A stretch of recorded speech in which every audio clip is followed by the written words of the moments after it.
Esse é o Mundo em Revolução e nós vamos falar agora da situação na Ucrânia, hoje dia 16 de novembro de 2025, 10 horas da manhã aqui no Rio de Janeiro, 3 horas da tarde lá em Kiev, no momento que eu gravo esse vídeo. E bom, tivemos mais um ataque ucraniano contra refinarias russas aqui em Novokubichevsk, no Oblast de Samara, e também aqui em Volgogrado, né? Chega a ser engraçado, né? A gente vê isso agora. Praticamente todo dia tem refinarias russas atingidas, às vezes a gente acostuma com isso, não se dá conta do grau absurdo de avanço que há nessa guerra, né? Para quem não se lembra, no começo dessa guerra, a Ucrânia apanhava pra caramba e praticamente não tinha condições de reagir, não tinha como atingir a Rússia onde realmente doesse. E olha só o quanto que foi avançado aqui, né? Essa subestação aqui, a subestação que a gente já falou dela ontem, que foi atingida ontem, teve também uma sabotagem no trem transiberiano em algum lugar aqui próximo do Lago Baikal. As comunicações entre a Rússia e a Coreia do Norte estão interrompidas temporariamente, tá? Teve também um ataque aqui em Belgorod, essa coluna aqui de fumaça aqui, é justamente uma explosão aqui em alguma coisa de algum depósito de munição russo por aqui, né? Fora isso, na linha de frente, nenhuma grande mudança e no ponto de vista diplomático, o Zelensky está hoje na Grécia, estabelecendo um padrão para abastecimento de gás da Ucrânia dos Estados Unidos. Então a Ucrânia vai comprar gás natural dos Estados Unidos. Por que isso? Porque vocês sabem, a Ucrânia tem também gás natural aqui, mas as instalações têm sido atingidas pelos russos. Então a Ucrânia precisa comprar gás natural e os Estados Unidos vai fazer essa venda para cá através da Grécia, através de um gasoduto que já existe aqui, né? Então vamos falar sobre esses e outros assuntos em detalhes. Essas notícias foram sugeridas por Sou Ateu, mas falo ai meu Deus, Estatutário Libertário e várias outras pessoas. Obrigado aí o pessoal que sugeriu notícias lá no nosso site, no wrevolving.com. E obrigado a você que está assistindo o nosso vídeo. Se você gosta do nosso conteúdo, por favor, deixe o seu like e se inscreva aqui no canal, né? Pois bem, antes da gente iniciar o assunto propriamente dito, deixa eu lembrar vocês da nossa rifa que nós estamos fazendo para ajudar o pessoal do GUR lá em Odessa. Já vendemos aqui 26% dos nossos tickets, tem 10 mil tickets, já foram vendidos 2.600. Obrigado aí ao pessoal que já comprou. Para quem quer comprar, ainda tem bastante, mas lembra que aqui costuma acabar antes do tempo a nossa rifa, né? Você tem até o dia 29 de novembro. Mas, de novo, às vezes acaba antes do tempo a rifa aqui. Se você tem interesse nos prêmios ou se você quer ajudar a Ucrânia, acho que é mais importante isso, né? Se você quer ajudar a Ucrânia e ganhar uma lembrancinha, talvez ganhar uma lembrancinha, não deixe de ver a nossa rifa, ali, o link está na descrição, né? Tá o link da rifa em si e aqui tem também os prêmios que são um cantil de vodka aqui, russo, né? Um prêmio de guerra, um troféu de guerra. Tem alguns ímãs de geladeira, tem cartões postais e tem também alguns badges. Tem tudo descrito aqui também nessa thread aqui do Twitter. E aqui tem também o pessoal lá do GUR pedindo pra gente esses itens, né? Bom, de ontem para hoje, os russos lançaram 177 drones e mísseis contra a Ucrânia. Na verdade, foi quase tudo drone. Houve um míssil Iskander-M que não foi interceptado pela Ucrânia.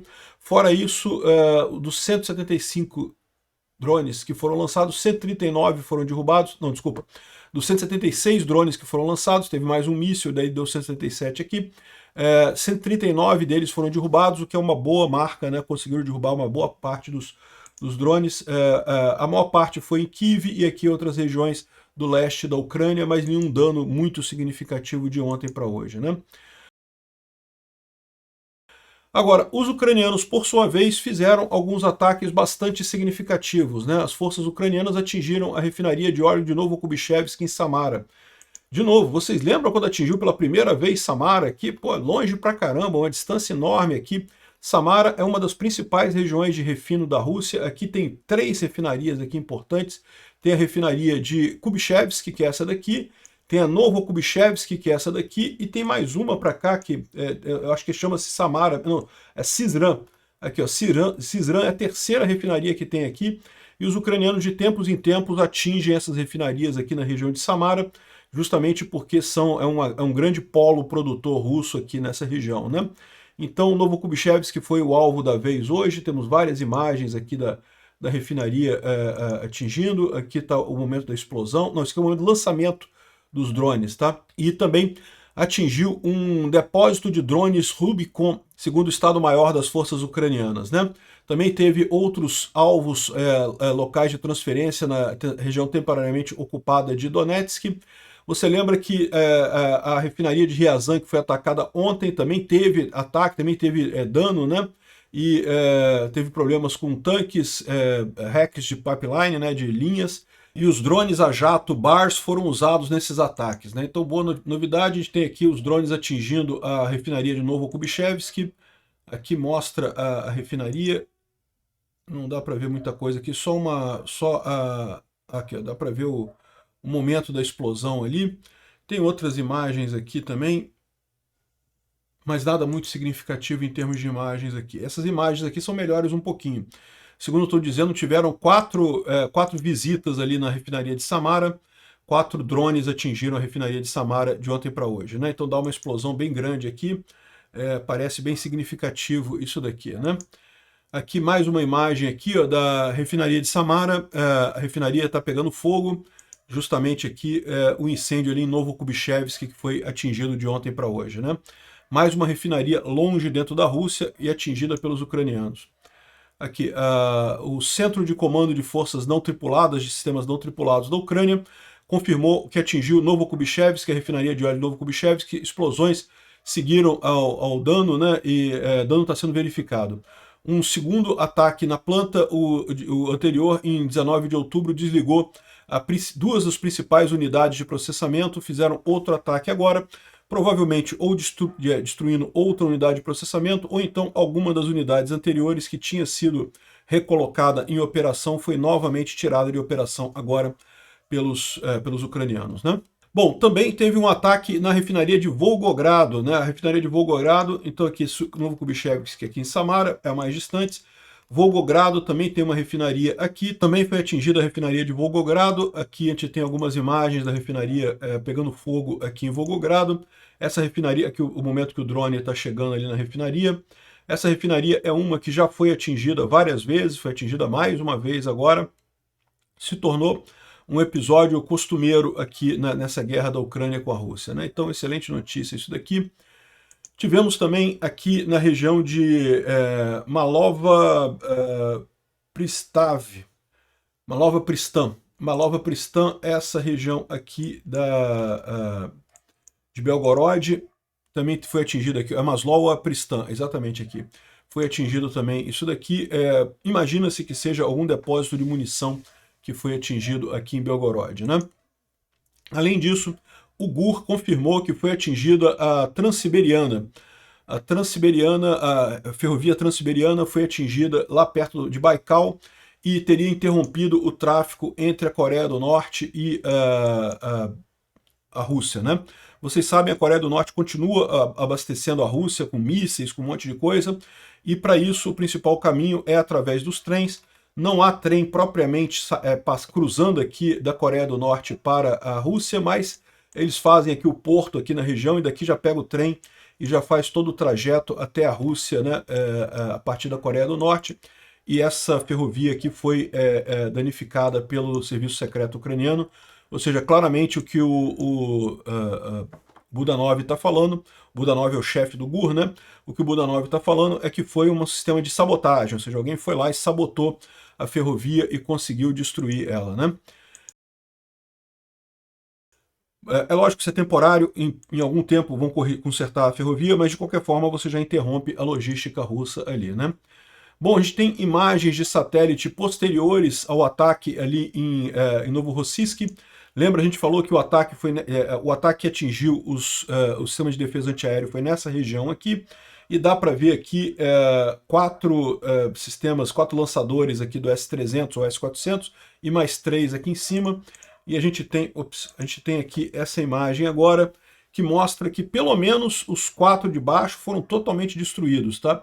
Aqui em cima também só tem 2 agora, mas eles podem ter tirado o terceiro, colocado em algum outro lugar, então a gente não sabe se o terceiro... 3 se salvaram aqui, mas 4 foram totalmente destruídos aqui embaixo, o que é certamente uma coisa positiva. Teve mais coisa destruída aqui, eu teve isso aqui, provavelmente era o depósito deles, que também foi destruído nessa região. Está aqui A imagem não tem uma qualidade muito boa, mas já deu para ter uma noção de que realmente foi um dano grande ali na região de Novorossiysk, né? Além disso, a gente tem a imagem do terminal de óleo, mostrando que toda essa região aqui de bombeamento e bombas e tubulação aqui está tudo destruído aqui. Ó. Realmente isso aqui foi um dano grande. Isso daqui é mais danoso do que você atingir depósito de combustível, tá? Porque o depósito de combustível, geralmente você tem muitos, então se você queimar um, como parece que tem um que está quebrado aqui, mas os outros continuam funcionando, né? Aqui, porém, esse manifold aqui, essa área de transferência, meio que é uma só, né? Então se você destrói isso daqui, é difícil eles conseguirem abastecer navios aqui no porto de Novorossiysk. Excelente notícia que o ataque de Novorossiysk aconteceu alguns dias atrás, né?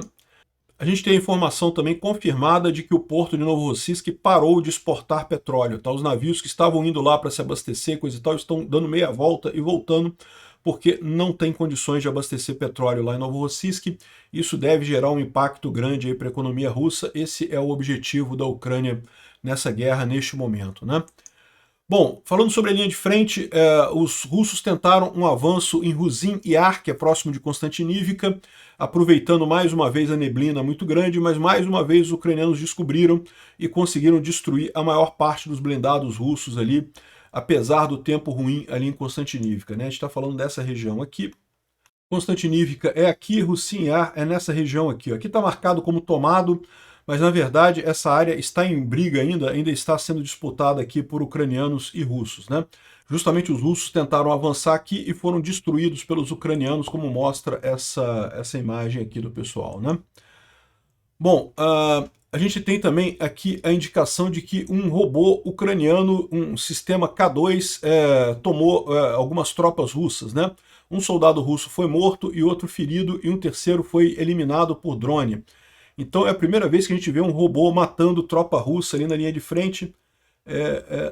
Aqui o robô é esse robô aqui, ó, com esteiras, né? E armado com armas, eu imagino, com metralhadora, com fuzil, e achou os russos aqui e eliminou os 3 russos que estavam aqui. Aqui, ó, o robozinho está passando aqui na estrada, viu os russos passando aqui, deu a volta, desceu ali e atingiu os russos. Bom sinal, bom sinal. A guerra do futuro. Os mapas do Pulevolan não mostram nenhuma grande novidade. Aqui em Pokrovsk, nenhuma mudança em relação a ontem. Aqui na região de Huliapole, parece que os russos avançaram mais um pouquinho aqui. Isso aqui é uma coisa preocupante, sem dúvida alguma. Vamos ver se os ucranianos conseguem segurar aqui essa linha de defesa aqui em Huliapole, né?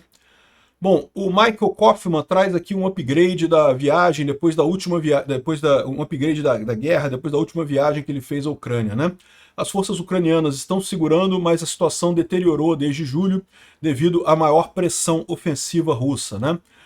Eu vou cobrir aqui alguns pontos negativos e positivos nessa linha de frente. É uma thread longa. A gente não vai ler toda a thread não, tá? Vou só dar os principais pontos aqui. Ele diz que os drones continuam sendo responsáveis pela maior parte dos danos causados na linha de frente. A linha de frente, portanto, agora é definida por uma área que conjuga fogo de artilharia e drones e cria uma zona de cerca de 20 a 25 quilômetros, que é conhecido como kill zone, né, que é a área de morte, né? Qualquer um que entrar naquele meio do caminho ali vai ser morto ou por artilharia ou por drones, né? Uma das dinâmicas chaves nesse momento tem sido desse cabo de guerra entre Ucrânia e Rússia na linha de frente, tem sido que as forças russas têm conseguido tornar essa zona cinza mais em direção à Ucrânia, e devido à zona de engagement, né, a zona de conflito direto, ser muito mais situada, muito mais posicional, né? Ou seja, os russos estão usando, a infiltração dos russos, que estão usando essas áreas ali em Pokrovsk, coisa e tal, reduzindo a vantagem ucraniana que havia com o emprego de drones, né? Os ucranianos tinham uma vantagem grande com o emprego de drones nessa linha de frente, mas os russos agora estão botando muito pessoal e focando em algumas áreas de ataque específicas, né? Os drones continuam trabalhando para suprimir e retirar os drones oponentes, além da linha de frente. A artilharia é mais usada para atingir coisas próximas da linha de frente, em 3 a 5 quilômetros, com o maior alcance sendo usado por drones, né? A Ucrânia continua se adaptando. Por exemplo, tem usado drones terrestres para fazer questões de logística e algumas tarefas de assalto. A gente acabou de ver o drone matando os russos ali, né? O espaço aéreo se tornou mais contestado para mísseis de longo alcance, com ambos os lados estabelecendo densa cobertura de radar para detectar drones e outras munições ali na linha de frente, né? Na linha de frente, a linha de frente continua sendo definida não por trincheiras ou linhas de defensivas coesivas, mas por pessoas, grupos de 2 a 3 homens posicionados com grandes espaços entre eles, e isso define as posições de fogo e pontos de observação. A linha de frente, portanto, é porosa e não confere um controle. É o que a gente tem falado sobre ali Pokrovsk principalmente, mas não só Pokrovsk, a gente tem visto isso em toda a linha de frente, os russos adotando essa estrutura de infiltração, né? Eles estão dividindo pelotões em grupos de 1 a 2 pessoas, tentando penetrar entre as posições ucranianas e tentam avançar o máximo possível, passando essas posições, se entrincheirar e então acumular. Muitos são mortos, mas alguns conseguem ultrapassar e formar a posição, né? O resultado final é uma zona cinza muito grande, que ninguém tem certeza do que controla o que, e torna a batalha muito difícil de acompanhar no mapa. Posições russas e ucranianas estão combinadas em algumas cidades e linhas de árvores e coisa e tal. Então a situação pode ser muito melhor ou muito pior do que parece no mapa. Isso é uma coisa que a gente tem percebido mesmo. O número de mortos russos aumentou consideravelmente esse ano e o número de feridos caiu muito, porque as taxas de sobrevivência diminuíram. Nesse tipo de trabalho que está sendo feito, né, de grupos pequenos de infiltração, você não tem como trazer feridos. Se você tem um grupo grande, você consegue trazer o ferido. Se você tem uma pessoa com a outra, uma pessoa sozinha, se ela for trazer a outra, ela não consegue trazer. Então os feridos são simplesmente abandonados e acabam morrendo na linha de frente, né? O número de mortes e perdas irrecuperáveis dos russos, né, baixas irrecuperáveis dos russos, tem ficado acima de 25 mil por mês, o que é quase o que eles conseguem recrutar de 30 mil por mês, mais ou menos, né? Ou seja, o foco deles é simplesmente substituir ao invés de expandir a força. Porque lembra que além de recrutar, você tem o pessoal que dá baixa por outros motivos, né, que terminou o contrato e dá baixa, você tem a questão de deserção e coisa e tal. Então, no final das contas, os russos estão meramente conseguindo substituir as tropas, né? E isso não quer dizer que seja uma coisa positiva. Por quê? Porque no final das contas as tropas novas que chegam têm qualidade muito inferior, né? A qualidade das tropas continua caindo. Ele depois analisa aqui a questão em Pokrovsk, Konstantinivka, não sei o que lá, mas não traz nenhuma novidade em relação ao que a gente já tem falado aqui, né? Então interessante essa coisa, interessante essa atualização dele sobre a linha de frente, sobre a dinâmica da linha de frente, né? Bom, o Instituto para o Estudo da Guerra disse aqui que justamente as forças russas têm usado condições ruins de clima, né, para explorar as vulnerabilidades na estratégia ucraniana baseada em drones. Então, ali em Novopavlivka, que é a região de Mariupol também, eles têm conseguido avançar, né? Espero que isso não dure muito tempo. Bom, uma notícia triste que o Zelensky trouxe para a gente aqui, né? O ataque russo massivo no dia 14 de novembro tirou a vida de Natalia Rodemchuk. Ela era a mulher de Valery Rodemchuk, um operador de bomba circular no reator 4 de Chernobyl, que morreu no dia 26 de abril de 86, o dia do acidente lá de Chernobyl. Ele foi o único trabalhador na planta cujo corpo nunca foi recuperado do entulho. Em determinado momento começou a ficar complicado demais você mexer no entulho de Chernobyl e foi abandonado. Cerca de 4 décadas depois, Natália também foi morta por uma tragédia causada mais uma vez pelo Kremlin, né? Lembrando que Chernobyl foi uma decisão tomada pelo Kremlin que forçou o teste no reator 4, uma coisa totalmente burocrática e coisa e tal, e acabou gerando esse problema todo, né? Aqui tem a imagem do rapaz, do ex-marido dela. Em 86, a Natália foi evacuada de Pripyat para Kiev, ela estava em Pripyat, e como muitos ela recebeu um apartamento lá na capital, e justamente o apartamento que foi destruído nesse ataque russo agora do dia 14 de novembro. Né? Muito triste essa história. Bom, o grupo dos 7 dos países da Europa cumprimentaram a Ucrânia pela liderança em apoiar a investigação independente pelo NABU e o SAP, e nós esperamos que a liderança ucraniana continue apoiando as reformas anticorrupção e coisa e tal. Ou seja, o pessoal está elogiando a postura do Zelensky, do governo dele. Sim, teve 2 ministros do Zelensky que estavam envolvidos de certa forma, não é que eles estivessem diretamente acusados de corrupção, mas eles supervisionavam as pessoas que estavam acusadas de corrupção, o que também é um problema. então eles pediram demissão e coisa e tal, e receberam cumprimento aqui do grupo do G7. Lá em Kiev teve um protesto contra o Zelensky, tá? Aqui, um enorme protesto contra o Zelensky aqui. Tem o quê? 20 pessoas aqui protestando contra o Zelensky por conta desse caso de corrupção, né?